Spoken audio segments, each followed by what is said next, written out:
Nakakatuwa naman ang mga netizens dahil nga nag-graduate na nga si Fiang Smith sa senior high Montessori.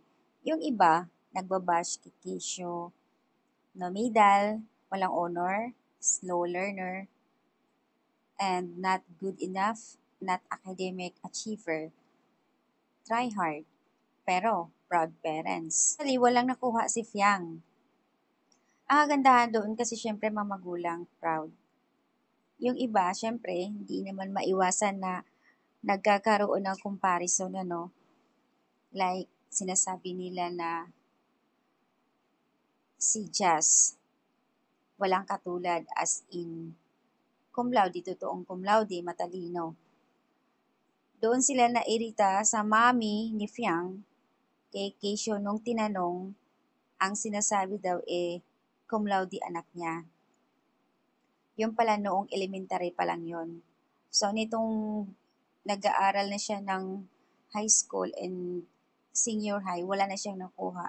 Siguro dahil nga busy, nahati na yung oras ni Fiang since pumasok sa PBB, din nag-commercial, so napabayaan siguro yung kanyang pag-aaral, kaya yun ang nangyayari. Pero still, proud pa rin ang kanyang parents na binalikan niya nung elementary na pagiging cum laude. Asa na magkakaroon ng bashers na sinasabi dito na pinagyayabang anak, wala naman nakukuha nitong senior high. Just seeing, ayon pa dito, hindi katulad ni Jazz na consistent from elementary and senior high cum laude. Sumagot naman ang isang netizens na kahit may nakukuha ka medal, may mga na-achieve kang academic or whatever, wala yan sa natapos, wala yan sa cum laude kung hindi ka madiskarte sa buhay. Maraming nakagraduate na hindi madiskarte sa buhay. So, kung tutuusin, doon ako sa madiskarte. Dapat, pareho. Siyempre, kung cum laude ka, nakapagtapos ka, nandun dapat ang diskarte mo.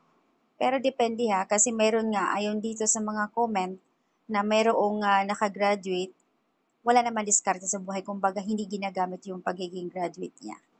Yung iba naman na high school, graduate and senior, pero madiskarte.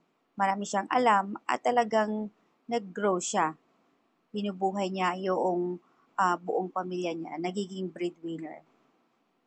Ito, may sample.